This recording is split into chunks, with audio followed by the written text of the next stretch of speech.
खत्म करना, आज एक एक निर्णय जो हमारी मोदी जी के नेतृत्व की सरकार ने लिया, वो बहनों के लिए भगवान से कम नहीं है। देश की बहनों के लिए 1200 कानून खत्म किए गए जिनका कोई औचित्य नहीं था। पहली बार देश में कानून बना जिसमें रेप के केस के लिए मृत्यु दंड की सजा यदि पहली बार किसी ने बनाई है तो मोदी जी ने बनाई। कभी किसी सरकार ने सोचा नहीं। महिला प्रधानमंत्री होने के बावजूद भी उनके मंत्रिमंडल में कोई महिला नहीं थी। कभी किसी महिला को उन्होंने उभरने नहीं दिया। आप इतिहास देख लीजिए, उनका निकालिए चिट्ठा। कभी कोई महिला उनके समय में आगे नहीं आ पाई और आज भी कोई नहीं है। बताइए, सोनिया गांधी के अलावा कौन महिला है कांग्रेस में? आज हम अपनी पार्टी की बात करते तो सैकड़ों महिला नेता, एक साधारण घर से आने वाली रेखा गुप्ता भी मुख्यमंत्री बन सकती है यदि वो भारतीय जनता पार्टी में है।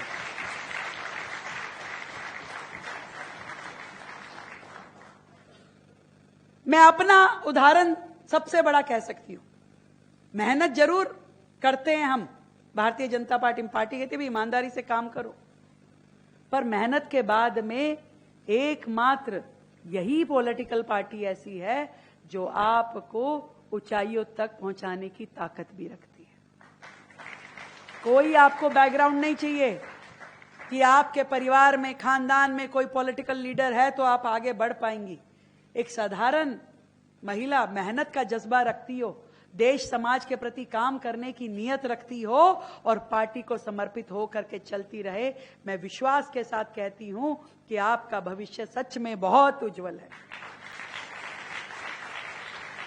ऋचा पांडे जी यहां बैठी हैं। उन्होंने कहा कि मॉक पार्लियामेंट में बैठी हुई बहनें न जाने कल को इनमें से कौन कौन सांसद बनेगी।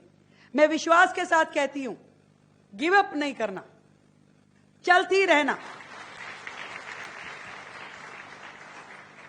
चलती रहना समझदारी से, सौम्यता के साथ में और सहनशीलता के साथ में। बड़ा कुनबा है, बड़ी पार्टी है, बड़ा इतना बड़ा परिवार है। एक ही बार में सबको सब कुछ नहीं हो पाता, पर ईश्वर ने यदि हमारे लिए तय किया है तो इससे बेहतर रास्ता कोई नहीं हो सकता। मैं आपको विश्वास दिलाता हूं।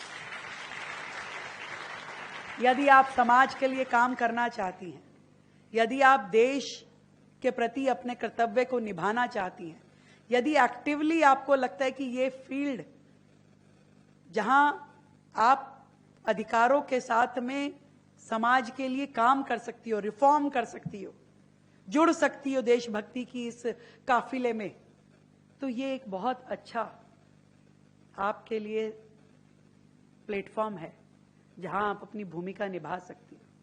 और चलते चलते हम लोग मिल करके ये देश, जहां पहले एक महिला की भूमिका जो होती थी हम सब ने देखी। मैं तो कहती हूं कि बड़ा सुंदर ये वक्तव्य की बेटी बचाओ से शुरू हुए थे, बेटी पढ़ाओ पे पहुंचे और आज बेटी बढ़ाओ की बात जब समाज करता है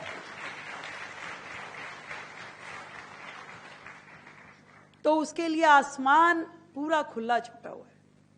कहीं भी कुछ भी, जब देश की राष्ट्रपति महिला हो सकती है, देश की प्रधानमंत्री जहां महिलाएं होती हैं, जहां पे मुख्यमंत्री, जहां पे स्पेस से लेकर के हर फील्ड में महिलाएं इतनी शिद्दत के साथ काम करने का उनको अधिकार है।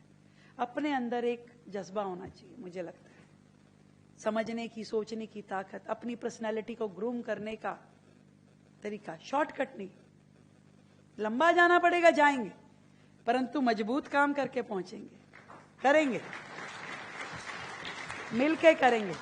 मैं भी अगर यहां पे हूं तो मैं सच में ये सोचती हूं कि मुझे यदि पार्टी ने, आदरणीय प्रधानमंत्री जी ने ये दायित्व दिया है तो मेरे साथ में मेरी सभी देश की सभी बहनों का सम्मान मेरे काम के साथ जुड़ा है। आज यदि मैं अच्छा करूंगी तो देश की सभी बहनों का सम्मान बढ़ेगा कि एक महिला को जिम्मेदारी दी तो उसने अच्छे से निभाई। अगर आज मेरी कोई भी कमी रह जाएगी तो मेरे बिहाफ पे मेरी बहनों को सुननी ना पड़े, मुझे रोज इस दायित्व का बोध रहता है। लोग कहते हैं कि आप इतने घंटे काम कर रही हो, आप ऐसे कर रही हो। मैंने कहा मुझे लगता है कि मैं अकेली नहीं काम कर रही हूं। मैं यहां भी बैठी थी तो यहां इस कोने से लेके इस कोने तक सबकी आंखों में जो चमक मैंने देखी, जो प्यार देखा, उनको ये नहीं लगता रेखा गुप्ता मुख्यमंत्री बने, उनको लगता है हम मुख्यमंत्री बने।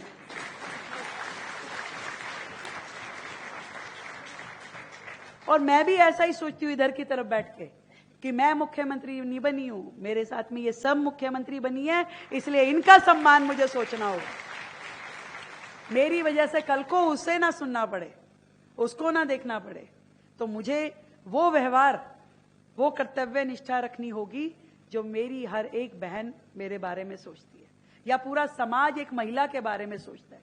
कि हम कहते हैं ना भाई महिला है तो उसके अंदर समझने की, सीखने की, करने की ज्यादा क्षमताएं हैं। और ये चीज मंच के इस तरफ रहे या इस तरफ रहे, दोनों तरफ से बराबर है। यहां रहे ऋचा पांडे यदि पार्टी की प्रदेश की महिला मोर्चा की अध्यक्ष है, उनकी जितनी जिम्मेदारी है यहां बैठ के, उतनी ही जिम्मेदारी यहां से बैठी हुई सबसे आखिरी में जो मेरी बहन बैठी है उसकी भी उतनी जिम्मेदारी है। समाज का चेहरा है हम लोग हमारी और आशा की निगाहों से देखते हैं, इसलिए हर विषय की समझ, क्या सही है क्या गलत है, क्या होना चाहिए क्या नहीं होना चाहिए, हम सबको उसका ज्ञान लेना चाहिए। रोजाना अपने लिए टीवी, न्यूज, हर चीज पे उसे देखते हुए अपनी समझ को और डेवलप करना पड़ेगा। राजनीतिक मुद्दों पे अपनी विचार को और गहरा करना पड़ेगा, बोलने की अपनी ताकत को और स्ट्रांग करना पड़ेगा। आज किसी मुद्दे पे भी हमें अगर कह दिया जाए कि आइए, आप सब पार्टी की प्रवक्ता हैं, आपको पता होना चाहिए कि आपके सामने में से किसी से भी कोई बात पूछ ली जाए तो आपको पता होना चाहिए क्या है कैसे है। आप सब स्पोक्स पर्सन हो। आज सोशल मीडिया पे जो लोग किसी की चीज के बारे में, देश के बारे में, सेना के बारे में, सरकार के बारे में, किसी के बारे में भी गलत लिखे तो आपको पूरी लड़ाई सोशल मीडिया से लेके जमीन तक लड़नी पड़ेगी। महिलाओं के इन अधिकारों की बात करनी पड़ेगी। नहीं करेंगे तो आने वाली सदियां हमें माफ नहीं करेगी। इसलिए हमारा भी दायित्व होता है कि कल को फिर कोई इंदिरा गांधी, फिर कोई आपातकाल देश में लगने ना पाए, उसमें हमारी जो भूमिका है हम उसको मिल करके निभाएंगे। फिर से आप सभी को बहुत ढेर सारी शुभकामनाएं। और मुझे बड़ा मजा आता है महिला मोर्चा के कार्यक्रम में। आज मेरा कुछ और शेड्यूल बना हुआ था, तो मैंने ऋचा जी को कहा, मैंने कहा भाई मैं पूरा शेड्यूल बदल के पहले यहां आऊंगी, और फिर यहां आने से पहले ना ड्रेस भी ध्यान करनी पड़ती है। भाई अब बहनों के बीच में जाओ तो उनको पता है कि वो सबसे पहले तो तुम्हारी ड्रेस देखेंगे।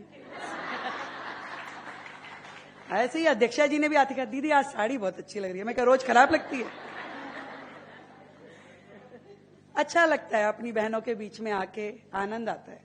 और मैं आप सबको ये विश्वास दिलाती हूं, आपकी बहन जहां भी रहेगी, जब तक रहेगी, आप सबके मान सम्मान को बढ़ाने का काम करेगी। बहुत बहुत धन्यवाद। जय श्री राम, जय श्री राम।